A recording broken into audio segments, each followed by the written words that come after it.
Hello hi everyone, welcome to Sam's diaries. ఈరోజు keema fried rice ఎలా తయారు చేయాలో చూద్దామండి.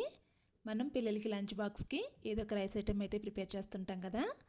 ఇలా ఈ కీమా ఫ్రైడ్ రైస్ని అయితే ట్రై చేయండి, చాలా బాగుంటుంది. దీనికోసం ఒక గ్లాస్ వరకు బాస్మతి రైస్ని అయితే వాష్ చేసుకుని సోక్ చేసి పెట్టుకున్నాక రైస్ని అయితే వాటర్ వేసుకుని ఈ విధంగా ఉడికించుకోవాలండి. ఈ వాటర్లో 2 వరకు ఇలాచి, అలానే దాల్చిన చెక్క, లవంగ మొగ్గ, 1 స్పూన్ వరకు షాజీరా, తగినంతగా సాల్ట్ కూడా యాడ్ చేసుకుని 1 స్పూన్ ఆయిల్ కూడా వేసుకోవాలండి. అలానే 1 స్పూన్ అల్లం వెల్లుల్లి పేస్ట్ కూడా యాడ్ చేసుకుని ఈ విధంగా ఉడికించుకుని వాటర్ని కూడా డ్రైన్ చేసేసుకుని పక్కన పెట్టుకోవాలి. అలానే మరొక పాన్లో 2-3 స్పూన్స్ వరకు ఆయిల్ వేసుకుని దాల్చిన చెక్క, ఇలాచి, అలానే లవంగ మొగ్గ 2-3 వరకు వేసేసుకోవాలండి. అలానే షాజీరా 1 స్పూన్ వరకు వేసుకుని కొద్దిగా ఫ్రై అయ్యాక పొడవుగా కట్ చేసుకున్న ఆనియన్స్, అలానే పచ్చిమిర్చి కూడా యాడ్ చేసుకుని ఇందులో 1 స్పూన్ వరకు అల్లం వెల్లుల్లి పేస్ట్ కూడా వేసుకుని ఇదంతా కూడా బాగా కలుపుకోవాలండి.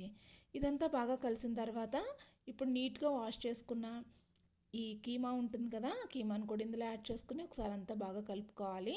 ఇందులో సరిపడగా సాల్ట్, అలానే పసుపు కూడా యాడ్ చేసుకుని ఇందులో ఒక 1/2 గ్లాస్ వరకు వాటర్ అయితే యాడ్ చేసుకోవాలండి. ఈ విధంగా వాటర్ అనేది వేసుకుని కొంచెం సేపు మూత పెట్టుకుని అయితే మగ్గించుకోవాలి. ఈ విధంగా మగ్గిన తర్వాత ఇందులో 1 స్పూన్ వరకు గరం మసాలా పౌడర్ని కూడా యాడ్ చేసుకుని ఇదంతా కూడా ఒకసారి బాగా కలుపుకోవాలండి. ఇదంతా బాగా కలిపి ఫ్రై అయిపోయాక మనం రైస్ని అయితే ఉడికించుకుని ఉంచుకున్నాం కదా, ఆ రైస్ని కొద్దిగా వేసుకుంటూ కలుపుతూ ఉండాలండి. ఈ మసాలా అంతా కూడా ఈ రైస్కి బాగా పట్టేటట్టు కలుపుతూ ఉండాలి. అంతేనండి, ఆల్మోస్ట్ అయిపోయినట్టే. రైస్ని అంతా కూడా బాగా కలిపేసుకోవాలి. ఈ విధంగా మొత్తం అంతా మసాలా పట్టేలాగా కలిపేసుకొని ఫైనల్గా కసూరి మెతిని కొంచెం ఒకసారి ఇలాగా చిదిపేసి వేసుకోవాలండి. అలానే కరివేపాకు కూడా చిన్న చిన్న పీసెస్ కింద కట్ చేసి వేసుకోవాలి. ఇదంతా కూడా వేసుకున్న తర్వాత మనకి ఫ్రైడ్ రైస్ అయితే రెడీ అయిపోయింది. ఈ విధంగా పిల్లలకైతే ఈ రైస్ ఐటెం చేసి ఇవ్వండి, చాలా ఎంజాయ్ చేసుకుంటూ తింటారు.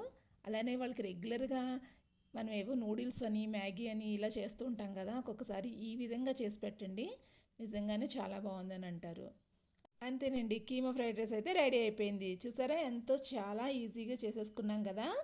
ఈ విధంగా మీరు కూడా ట్రై చేసి ఎలా ఉందో కామెంట్ చేయండి.